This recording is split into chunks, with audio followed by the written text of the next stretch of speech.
I think about how stupid I was when I was 28, and I try to imagine a society full of me and with no governing influence. We think things are bad now.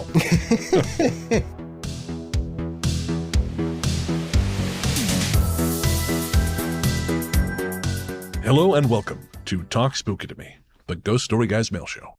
I'm Brennan Storr. I'm Paul Bestel. And this is our opportunity to hear from you, our audience. Paul Bestel, my friend, the Sheffield Film Festival, or Horror Film Festival, is fast approaching. Yes. Celluloid Screams, which I think is now in its 16th year. I'm not sure if they were allowed to be open during the plague. I can't remember. 2020 seems so far away, and to be honest, I didn't bother looking what was happening outside because we couldn't go anywhere. So I'm not sure if it happened there, but it started in 2009. It's had some of the greats over the years come and premiere their latest films. We've had Q&As from all sorts, but I'm extremely excited this year as two of my very favourite horror films, for very different reasons, are both showing. And so I will be finally able to watch Return of the Living Dead on the big screen, restored, which has always been one of my particular favourites, and I've got to try and control myself not to shout lines out throughout the film. Yeah, I'm looking forward to that. And then the day after, I thought I'd absolutely go and terrify myself, as we are all aware that the only thing I'm afraid of is werewolves, and so I will go and see the film that started my trauma when I go and watch American Werewolf in London for the first time on a big screen as well. So wish me luck surviving that. Yeah, I wish you all the best. I thank you for your service, and I'm very, very jealous because I that sounds like a killer lineup. Because you guys are also getting the new Addams Family film, Mother of Flies. Absolutely, and they're doing a Q&A as well. So hopefully I'm going to be able to swing by for that because well, they're great, aren't they? And we've met them, and it was one of those interviews and episodes where I think if we'd have carried on till midnight, we'd have all had a great time. It really felt like that. They was talking to John and Toby was just a blast. So hopefully we can get them back once Mother of Flies goes wide or gets a streaming release.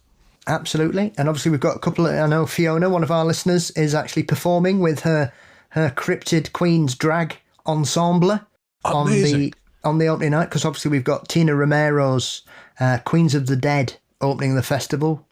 Yes. And in between that and Return of the Living Dead, Fiona and her Cryptid Queens will be doing a drag performance that we're not. She's not told me what's going on. She's just there, and she apologised for what I may see, and I assured her that I can categorically tell you I will have seen a lot worse by less talented people.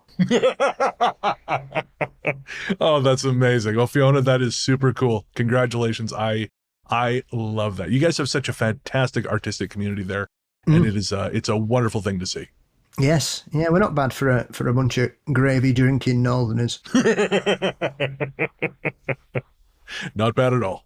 Yeah, it's all that beer.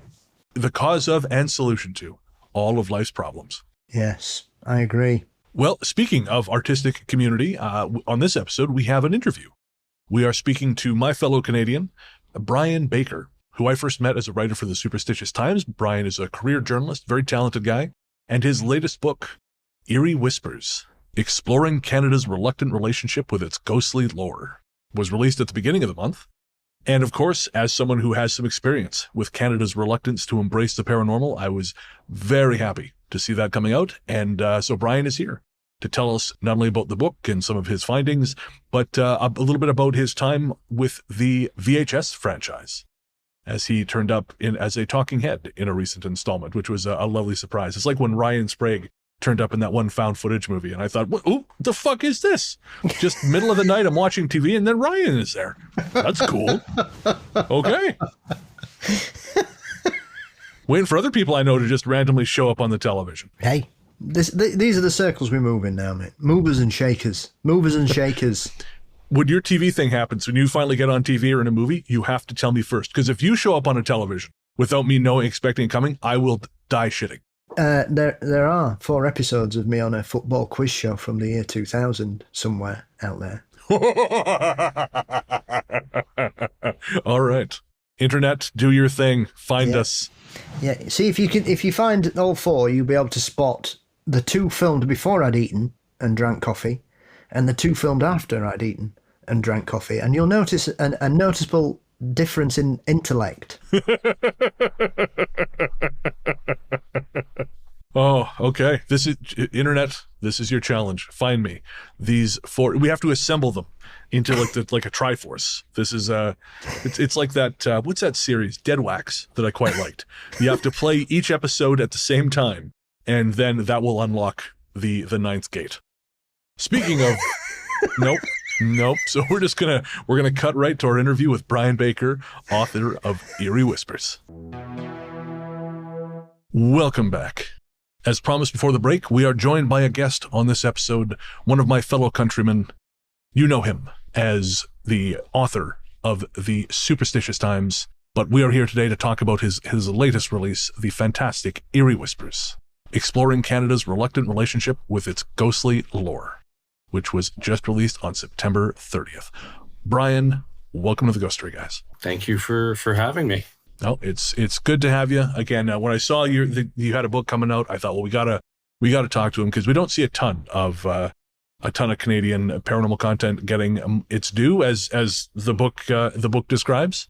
Yeah. And I said I've been looking forward to this because as you found, like it is true here in Canada, we have a reluctance to explore that side of our culture. And I'm very curious, how is it you arrived to writing the book? What sort of was your impetus to go, oh yeah, we're pretty close-minded about this stuff, or at least close-lipped about this stuff? Yeah, I think when I launched the Superstitious Times in April 2018, I kind of started the ball rolling with just long features and writing briefs, and then I started connecting with the various paranormal communities across the country. And one of the consistent notes that kept coming up was, people are hard-pressed to get other Canadians, experiencers, what have you, to go on record and share their experiences. And that was one of the big things I began to notice as well, is like some historical locations did not want to be associated with it. So I wanted to kind of explore it. My background, I took an undergrad in archaeology, but like in hindsight, I wish I'd gone the anthropology route, because I'm really interested in what people believe and the belief systems. But I basically did a long feature talking to investigators, Morgan Knudsen from Edmonton, Alberta, Jason Hewlett from the interior of BC, Michelle Rocher here in Ontario, and I spoke with Elliot Van Dusen out in Nova Scotia, and just kind of getting the lay of the land across the country and seeing why they were running into these obstacles, why organizations make investigators sign non-disclosure agreements, stuff like that. And I think from that article, I just wanted to kind of explore Canada more in regard to even the pop culture, how we shaped our country, why genre fiction is even a taboo in Canada when we're so like canlit. But when you look at someone like Margaret Atwood, who writes about ghosts and dystopian science fiction, she's called Canadian literature. So it was really kind of an exploration of why Canadians, I guess, lack of a better, subvert ghosts and paranormal and horror pop culture when it comes to ghosts and the afterlife in general. I think that led to the book and the ideas. I was originally approached to write a cryptozoology book, but the pandemic hit. So then I kind of came up with that idea during my idle time at home during the pandemic. I find it intriguing as a non-native Canadian, Brian, that there is this duality in Canada. Because one of the things that's always struck me is that there seems to be a certain acceptance to accept UFOs and cryptids in certain sections of the community. I mean, even the Canadian Royal Mint have issued commemorative coins about Falcon Lake and Shag Harbour, and they've done Sasquatch ones and Wendigo ones.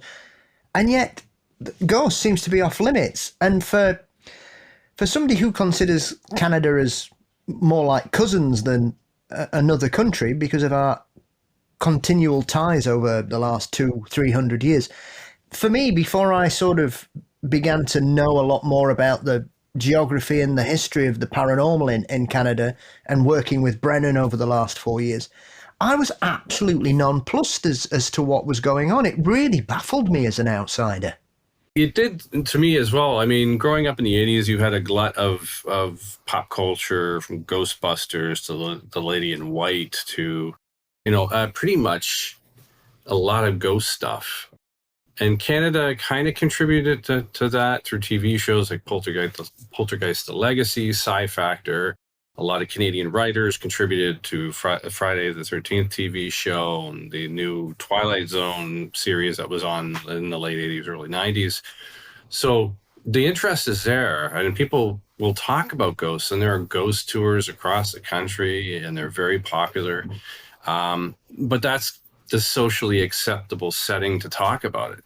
Halloween and stuff like that. So it was very, very interesting. So, and that's why I spoke with British writer Susan Owens about, what is it about England, and talking about it being ingrained in the culture and the Victorian ghost stories shared during Christmas and so forth.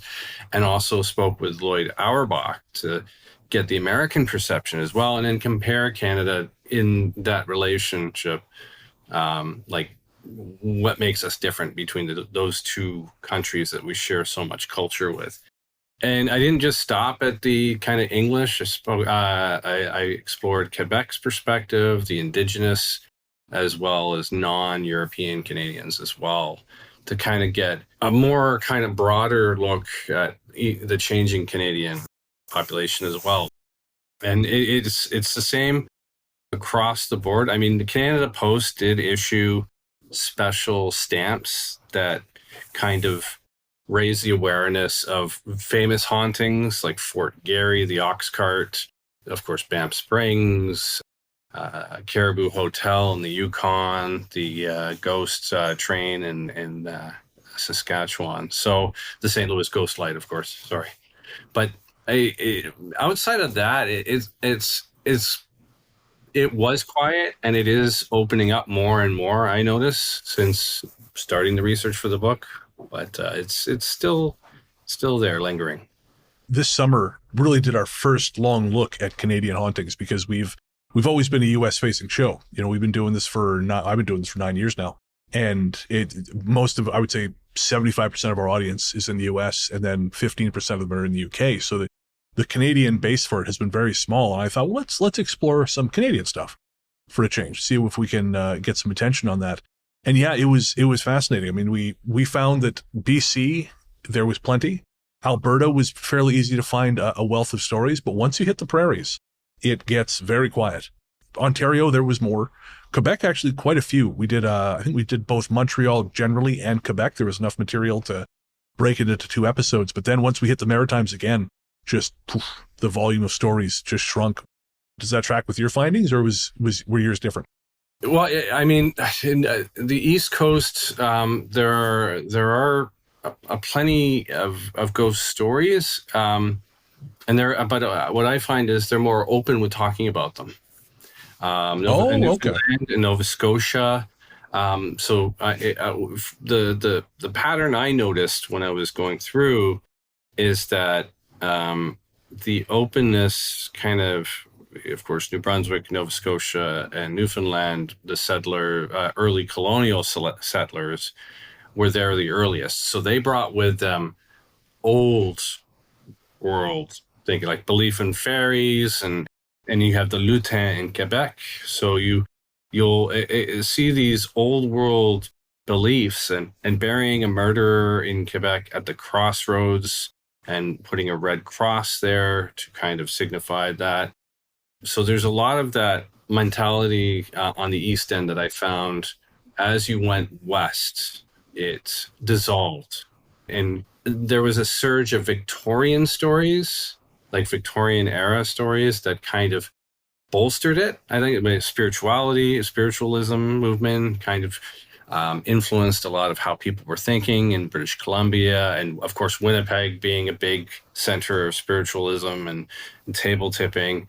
And in Saskatchewan and Alberta, what I found is a lot of the stories did revolve around Indigenous tales. And okay, interesting. And there are a lot of stories associated with, the Northwest Rebellion, the Red River Rebellion, and these points in Canadian history are like foundation for a lot of those ghost stories. But I find, because Canada is so expansive and there's so many people just clustered in certain areas, that you get like hyper localized stories from places like Toronto and Edmonton and Ottawa and, Niagara on the Lake, of course, being one of the most active places in Canada because of the War of 1812. There are patterns. I spoke with Jason Hewlett and Pete Wren, who's also from England as well. And the quote that stuck with me is he said, "You're a fickle lot, you Canadians." I think that hit it on the head, right? It's like we can't figure out what we want. We're very interested and passionate when we share our ghost stories around the campfire. But in settings where we're worried about losing our job, and that's why I kind of explored the whole holistic culture of Canada, not being risk takers, being quiet, not wanting to offend anyone, very secular, not overtly. I mean, Quebec, of course, being more religious in the degree of the Roman Catholic Church, but even that didn't kind of dissolves with the Quiet Revolution and everything that Quebec went through and culturally in the 70s. So it's very, very interesting how Canada kind of pushes it down, and that their interest is, I use the analogy of an underground river. It's there. And every so often, there's a spot where it comes to the surface and flows, and then it goes back underground. So I think that's really a good way to describe how Canadians share their ghostly encounters. Yeah. And now you talk about this in the book, but I'd love if you would sort of help or fill our listeners in on how it is you came to the paranormal, because your family has quite a history. Well, I had a weird experience, kind of laid the foundation. So I was born in Welland, Ontario, and I was born at the end of the 70s. So during the early 80s, the recession hit, and my dad was a carpenter, so he couldn't find work in Ontario. So we went out to British Columbia. I lived in Maple Ridge and Pitt Meadows for a bit. It was a very tough time for my parents. So then that's kind of a looking back on it, it's a key factor in my encounter with something out there. But they were dealing with the stress, family stress, and they took a trip to Vancouver Island and left me with friends of the family out there. And their house was kind of on the outskirts. It wasn't quite a farm, but it was on the fringes of like Pitt Meadows or Maple Ridge. So it wasn't overly urbanized. And they had a lot of cats and dogs. I went to bed that night, I woke up, I think middle of the night. So 2 beds flanking a window, moonlight coming in, and the door off to the left, it swung open slowly in the middle of the night. I'm probably around 3, 4. I crawled to the end of the bed to look and see if it's a dog or a cat, because, any 3 or 4-year-old wants to see the animal, right? And nothing was there. So I pulled myself up to the head of the bed, looked opposite corner of me, and saw a black mass. It was kind of taking the shape of a person, but I didn't really spend much time looking at it. I just clutched my stuffed Dino, threw the sheet over my head. And I think the oddest thing out of that was I fell asleep. And that's all I remember from that encounter. Looking back as an adult and, going to school for archaeology and going to becoming a journalist for the 20 years now, I'm a lot more skeptical. So I kind of look at it as the anxieties of my parents and me processing that as a 3-year-old seeing something. But I still don't, I don't say I didn't encounter something, but that formed the foundation of my interest in the paranormal. I think that was the trigger moment. And just growing up in the 80s, I mean, pop culture was everywhere with ghosts and ghoulies and the Monster Squad. And then, you had In Search of and Syndication. Unsolved Mysteries started in the late 80s, went through the early 90s, X-Files. So it was a combination of all that stuff. And then I was a teenager, and it was something I latched onto, and I was a little too enthusiastic about it. So you could have called me a spooky Mulder. I don't know, but but yeah, and then I went to university.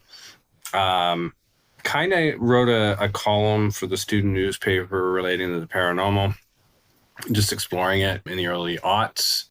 And then I kept it quiet as a journalist. I just kind of, kept it it was still an interest. I loved horror movies, but I just didn't really openly discuss it, which also kind of contributed to why I wrote the book I wrote, right? Of course. Yeah.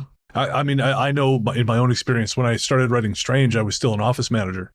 And I was very cautious of being public about that. So the initial version of the book, you showed me the copy you had there. And I said, that's a good one, which is the new edition, because the original edition of the book was so rigidly factual, because I thought if I challenged, I could at least say, look, it's a folklore book. Like I'm documenting history. Yeah. So there was this like slavish attention to detail because, well, at least then there's some kind of, what's what I'm looking for to it, like, validity to it, I guess. Yeah. I didn't even realize what I was doing at the time, but reading your book, I was like, oh yeah, no, that's what that was. That was that sort of subtle control that you don't even necessarily realize you're giving into. Yeah.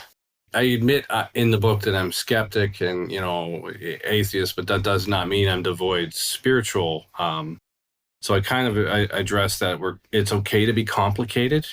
Sure. We're allowed to be, because we are complicated, right? There's so much about humans that are just all over the place, right? So I think it's good to be curious and empathetic and hearing other people's stories and kind of absorbing it. I think that's helped me also to open the door for a lot of interviews, chatting with people who've experienced alien abductions and psi abilities and so forth. So it's been a big help being a journalist as well.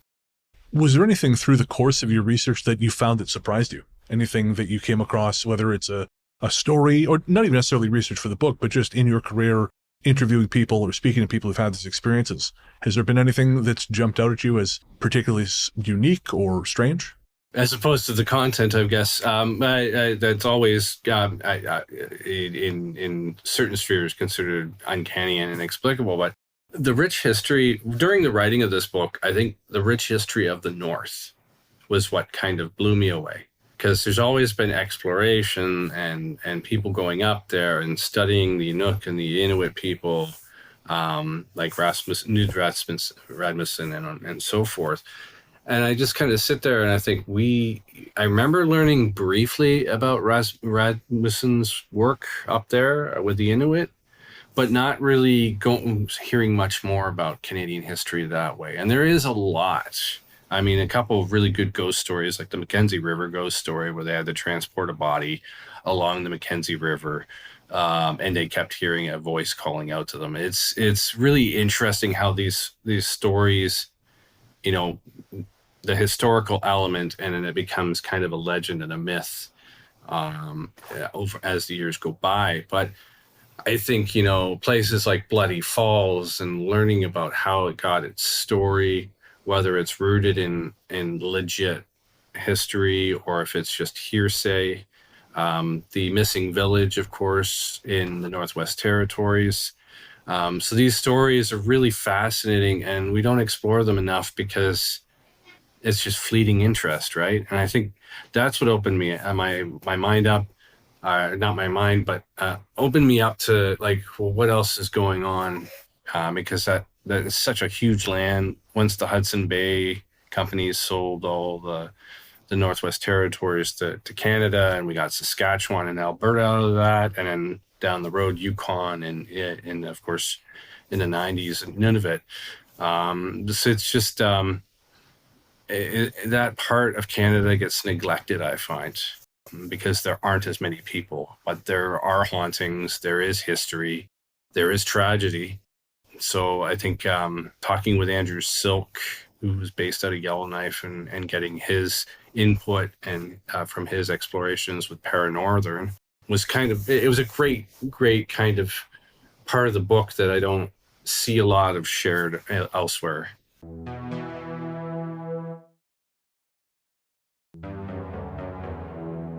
It's surprising because you would suggest that the environment of Canada is ripe for the paranormal.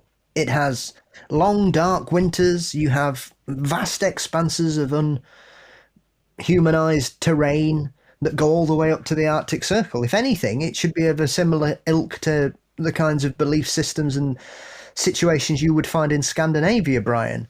And as you say, with a lot of the East Coasters coming from Britain, you've got a lot of Scots and Irish out there. Oral ghost stories are in their DNA. You can't meet a Scot and have a few drinks before the conversation often turns to the supernatural, I've found in my personal experience, and I'm all for it.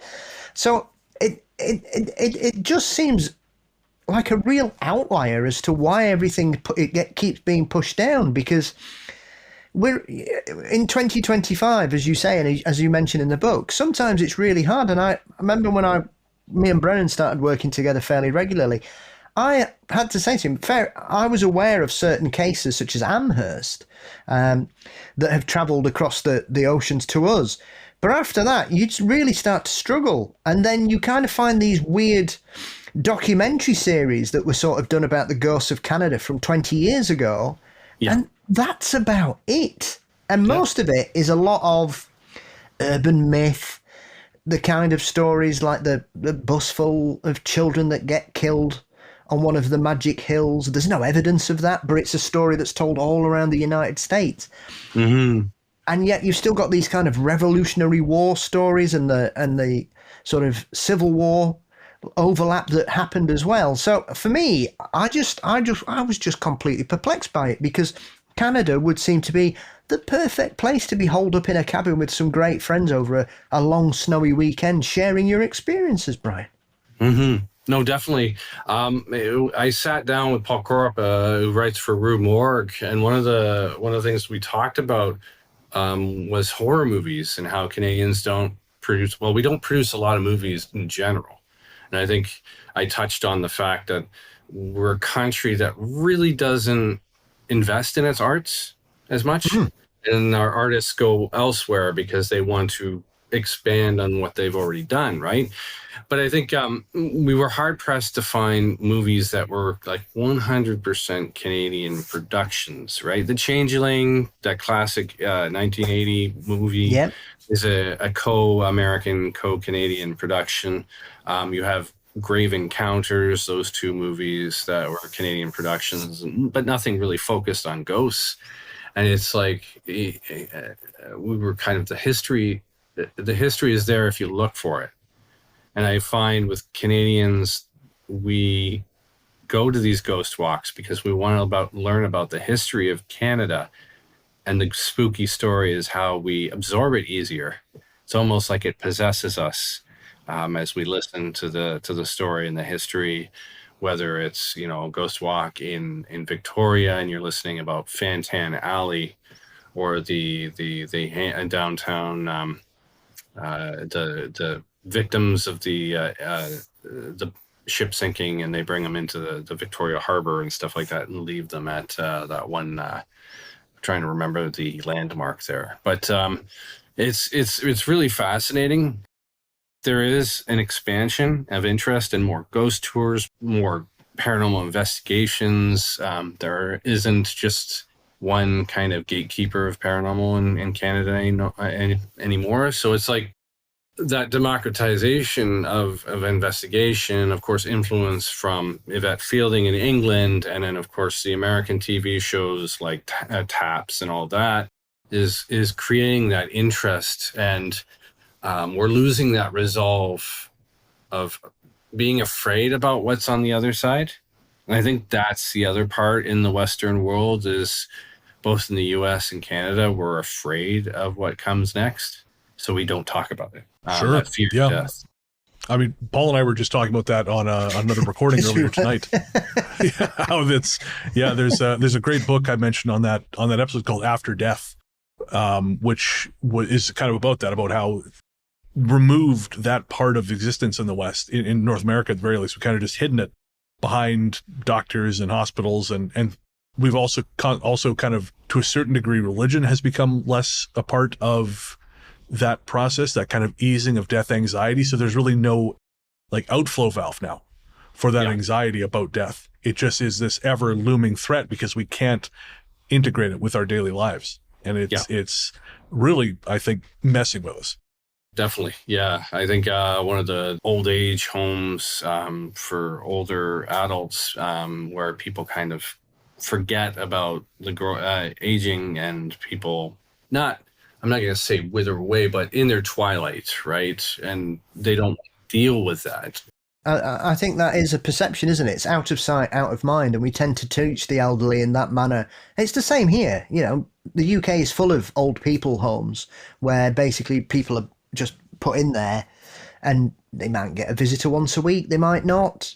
It's that kind of thing, and it's the same here, Brian. So it's not exclusively a Canadian thing as well. That part of aging seems to be you have a certain lifespan in the real world, and then you get to about 70, 75, and they go, right, okay, exit stage left. Here you are. This is where you're going to be now until you shuffle off this mortal coil, as it were. Yes. Yeah, we stick you on an ice float, but not really. Yeah. At least there was some dignity in that. Or the Logan's Run method. Yeah, I think we'd all be in trouble at this point if that were the way of things. Pretty much. What was the cutoff in Logan? It was 28. Yeah, I was going to say 28 or 30. Yeah. Yeah, 30. I'm past my prime too, I guess. Oh, dude. Imagine. I think about how stupid I was when I was 28, and I try to imagine a society full of me and with no governing influence. We think things are bad now. Speaking of movies, I was saying to you off air, I was delighted to see you turn up when I watched VHS Beyond. I think it was last year. I was like, oh shit, that's a very strange melding of real life and fiction. You were of course one of the talking heads in the film. How did that come about? That was so random. I got an email through Superstitious Times asking for a subject matter expert, and I had just come off of doing season 4, a couple segments for haunted hospitals, and I was like, this would be great experience to kind of grow that and develop my skill in front of the screen. So I asked more questions about it. I was in between jobs. I'd just gotten laid off from one job. So I was kind of like, well, I've got some idle time. You know, you can only pound the pavement digitally now for so long. So I just talked to the gentleman over the phone. He gave me a few details. I said, yeah, sure, it's over down at the Spadina House Museum in Toronto, which is right beside Casa Loma, pretty much. And he asked me, what do you know about the Spadina House Museum and the hauntings and stuff like that? So I gave him a rundown of it and chatted. And he goes, okay, perfect. If you could go on screen to talk about that haunting, but then change your story with information that we give you from the script, and then bring that in, and then just blended the two worlds together, changed the name of the location. I can't remember what the house was called in the movie. But it was just, it was a great experience. And then they mentioned something about VHS, and I'm like, okay, that's cool. I didn't really think it was VHS series, but then I saw the trailer come out, and then I'm like, Flanagan's involved, and Justin Long, and I'm like really super chuffed. I'm like, wow. Yeah, no kidding. I'm like, I'm a part of, like, you do 6 Degrees of Kevin Bacon, and I'm like, one away now. That's great, right? Yeah. So that was pretty cool. And Beyond was really one of the better more recent installments. It was a pretty solid flick. It was a wild ride. I watched all the segments, and I think they were all very strong. I love the Orchard one. Justin Long and his brothers body horror one was really Oh yeah. It blew me away. It was a wild ride right from the beginning, and seeing Mitch Horowitz and myself being the talking heads, and there was that tech company from the US as well, and I loved their segment because they were like very skeptical and laughing, and oh, you want us to do that, we can do that. So it added that Mitch was the believer. I was the kind of middling kind of perspective, trying to be balanced, and he had the skeptics. And it was a great honor to be a part of it. Yeah. And so you're based out of Toronto, right? Yes. Yeah. And I'm curious, as we sort of start to wind down, do you have much experience with sort of the lore of Toronto, or living there, growing up there? Have you interacted much with that folklore, with those stories? Yeah. Well, I've lived all over the place. I lived 3 years in BC, as I mentioned earlier. I was born in Welland. I lived in Mississauga. I lived in Brampton, and I grew up in Whitby. So I knew the haunts in Whitby, the Centennial Building, Ghost Road in Scugog, and you had the Lynn House and all that. So I knew about the hauntings there. Of course, the old mental health asylum that was down by the lake as well. Where Billy Talent shot one of their music videos just before it was demolished. So, oh wow, there's a lot of lore. I love history and I love geography, and English, of course, because I would read a lot of the Gothic horror authors and stuff like that, especially from England and so forth. So when I got to Toronto, I started exploring Toronto when I was at the University of Toronto. I was downtown. I'd go to these allegedly haunted locations. I'd hang out at Casa Loma. I would explore the haunts at UFT. So the MacDonald Mowat House, where it's alleged Sir John A. Macdonald's spirit has been seen. You have the Diablos and Reznikov story at University College, which is pretty iconic because of the big axe mark in one of the doors. And then, of course, during the fire at University College in 1906, they found a body, which just kind of played into the whole folklore behind Reznikov and Diablos. Love Triangle.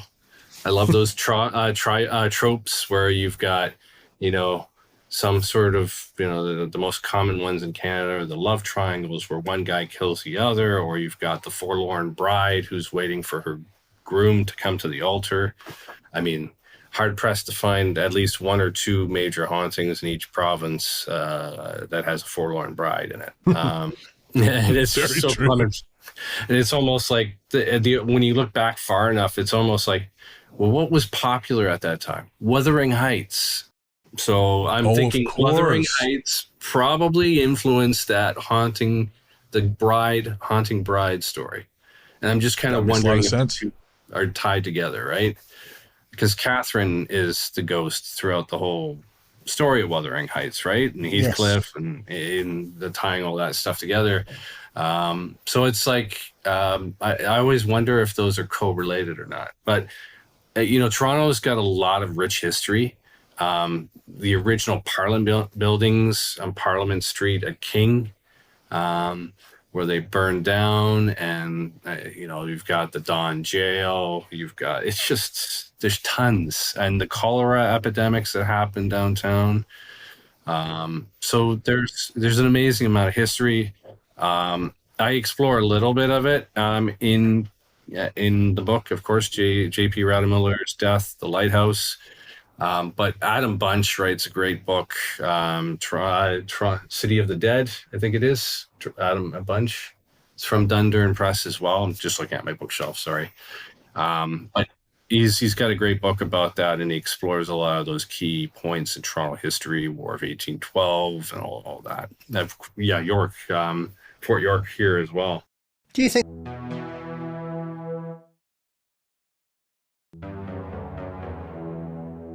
the dam will burst eventually, Brian, and people will be a bit freer about these conversations? Because it's, there's nothing to be ashamed of. These are conversations that people have all around the world, and yet sometimes it's almost like you've said before, that the perception abroad of Canadians is that they're all very pleasant, they're all very quiet, they all behave, and they tend not to like to cause a scene. But having known Brennan for 4 years, I know that's not true. And and for me, it's obviously a place I've got a great affinity with. I've got family in Canada. I'm obsessed with Bigfoot and folklore and myths and legends and the like. And so for me, I just find it a country that is on the cusp of exploding into its supernatural history, and I don't understand why it's taking this long. Yeah, no, I'm seeing trickles. I'm seeing more interest, more exploration. What I find I've been doing a lot more lately is exploring a lot of global beliefs and stuff like that. And actually, Brennan, you asked earlier about my travels, like how I got to the paranormal world, and I owe a lot of credit to my war bride grandmother. Comes from Newbury. And would spend summers at Highclere Castle as being kind of a helping part of that interest too. And I think when people, there was a shared trauma, a global shared trauma with the pandemic, and I think that started the conversations around, well, what happens after we die, as a way to kind of provide succor for what was happening, and outside of traditional religious means and stuff like that. So I think the trickle started there, and I'm seeing more and more openness. People know I've written a book at work. I work for MoneyWise as an associate editor, and that's business, and it's all talking about money and facts and stock markets and stuff like that. And looking at it, and my colleagues are like, well, what's your favorite ghost story? What do you like to, and have you been here? Do you know this place? And people are on meetings, like we're having a meeting, and they're like chatting, and it's like, Brian, you're listening to all this, and you know all these places we're mentioning. I go, yeah, yes. I can add a few more if you want, but and then we had our retreat in Niagara Falls, and I got a story out of it, which I chatted with a gentleman there, and I'm like, we're at the power station in Niagara Falls doing a tour and talking about the tunnels, and he shared a ghost story with me, and I'm like, that's great. So look for a story on the Niagara Falls old power station down the road on Superstitious Times. Nice to know that officers around the world are very similar then, Brian, because I have those kinds of conversations with my normal colleagues. As I work for one of the biggest companies in Britain, and so people will always have a word with me about all kinds of stuff, or somebody will say, they'll talk about something weird, and somebody will say, oh, well, I don't know, go and ask Paul. So it's good to see that continues across the ocean, my friend. I say go ask Paul all the time. So it's definitely made it here. I don't know, go ask Paul. Right, too kind. Stop being silly. Well, Brian, I hope your book is another step in the direction to us being more open as a country about our hauntings, because, as you say, there's a lot of it here, and the more we talk about it, the better we can understand it. Now, are there any signing events or anything coming up that our listeners can look forward to, or should they just pick the book up online or at their local bookstore? Absolutely. I have a couple events coming up. Sorry, if it looks like I'm moving my shoulder down, it's because my cat's bugging me. No, it's fine. It's all right. Don't worry about it. Look. I noticed your moggy there too. Yeah, right on. October 11th at Little Ghost Books in Toronto, Dundas West. Oh, very cool. That's the first one I have on tap, and then I'm out in Thunder Bay from the 16th to the 20th for a conference there. So a lot of that's a trip. Folks, yeah, it's going to be pretty awesome. I'm presenting my 5 favorite ghost stories plus a bonus. Cool. So that'll be cool. And books will be available there as well. And then I've got on October 25th, another book signing at the Indigo at Yonge and Eglinton here in Toronto. And then I am out in Halifax on November 1st for the Halifax Paranormal Symposium. Very cool. Well, I will be in. I'll be on the West Coast for your Little Ghosts signing, unfortunately, but I will be in town for the 25th. So I will come by, buy a copy, and have you sign it. And Awesome. if any of our listeners are around, definitely come to any one of those dates.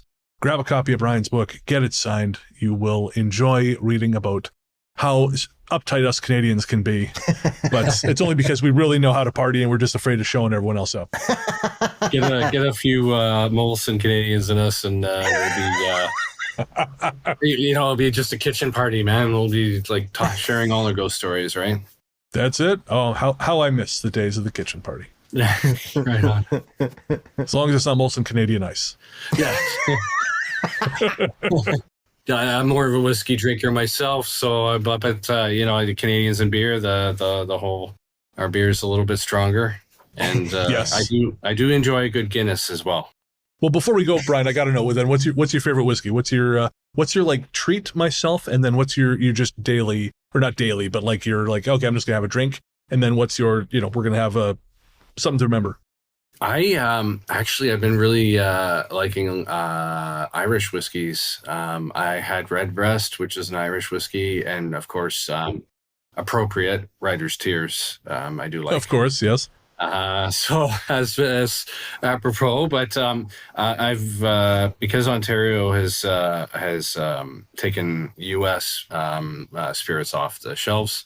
I've been able to explore a lot of Canadian stuff, so Collingwood and even Gooder Hammond Warts. They've been producing a lot of good stuff from Alberta as well. So that's actually being to the benefit of Canada distillers to kind of get people to try something new. But I do like a good Kentucky bourbon too. That's fair. Yeah, I've been sort of rationing. I got a bottle of Bullet in my kitchen. I've been rationing it, as the days have gone on.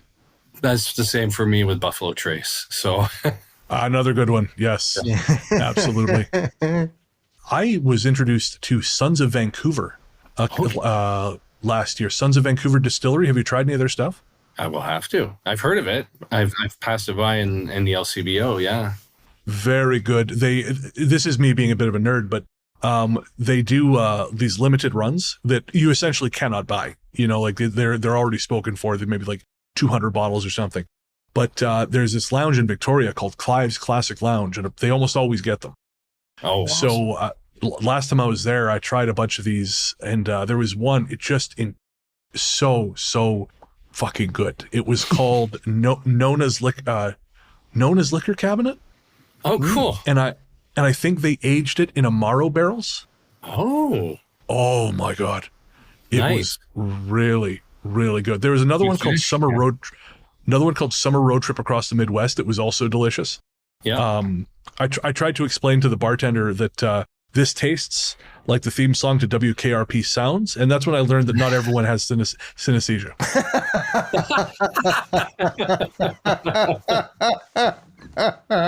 Just looked at me like I was an escaped lunatic. Like, yeah, never mind. I take that back. We got another one.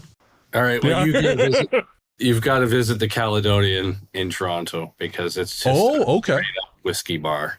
Auchentoshan and you name it, they've got it. If you're visiting Toronto, we'll have to hit that place up. Yeah, no, done deal. I was there on Tuesday for the first night of the Indie Horror Fest at iSorter Cinema. Yeah. And I didn't have time to drink because it was just like, obviously 2-hour drive back home to London. So it's kind of like go in, watch a bunch of movies, and then get home at about 2 a.m. But I went to a place called Bar Pompette. Okay, yeah. In Little Italy, and it was expensive, but man, they had this one cocktail. It was I don't remember what was in it exactly, but there was had like figs, like fig essence, and holy shit, it was so good. I think it was more like a brandy kind of cocktail or something, but it was good shit. You guys have some incredible bars. Yeah, iSorter Cinema. I know Leslie. Leslie is a good friend. She was promoting that. I noticed on her Instagram. So, and she's the first person who spoke to me about the book when she does cool. A film series dedicated to Cillian Murphy. She's got a big show from him, and then she also started Mads Mikkelsen as well. So, but and they're cool at Eyesore Cinema as well. That place is awesome. It's just a touch of gold in the West End. I'm hoping to be in the city next year. I'm hoping to move there if I can, and like I want to go there more because when I look at the listings, there's so much cool shit they play that you're just not going to see anywhere else. Yeah, like I try to go to the Review a couple times a month if I can.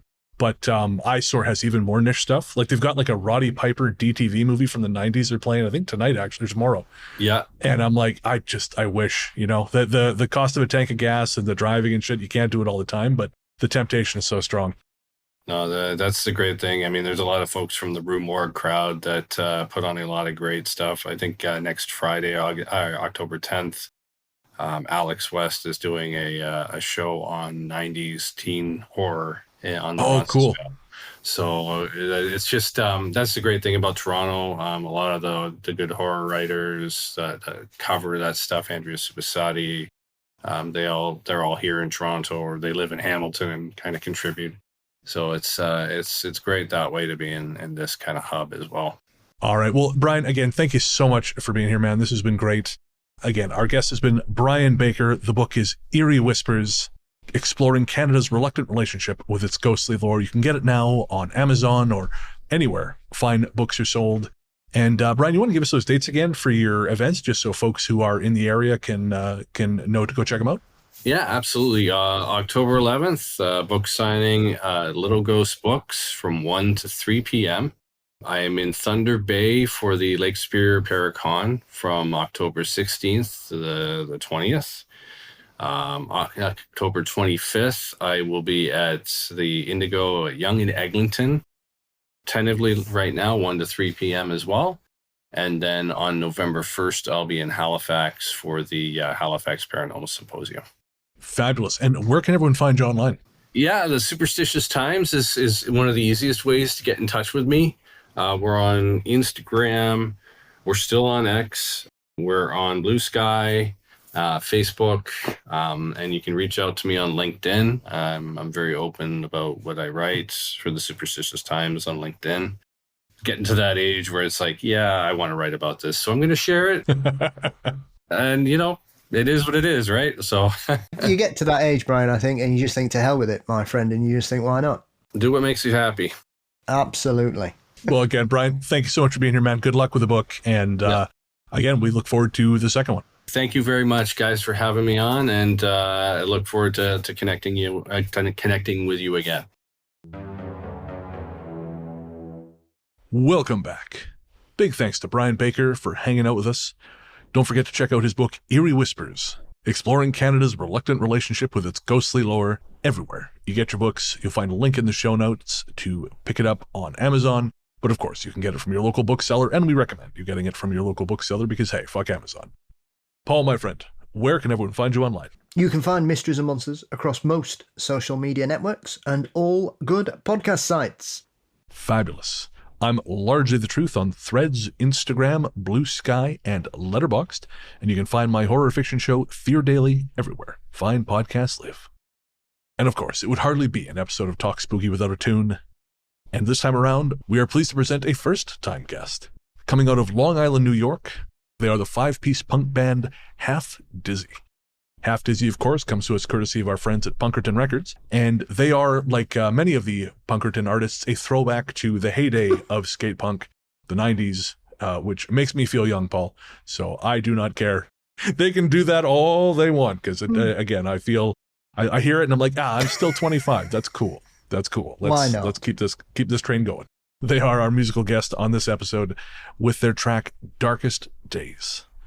Again, that's Darkest Days from Half Dizzy, courtesy of Punkerton Records. If you like their stuff, you can find more by searching for Half Dizzy wherever you stream your music, or by clicking the link in the show notes. Thanks as always for listening, folks. We'll be back next week with episode number 226. But until then, we will leave you with Half Dizzy and Darkest Days.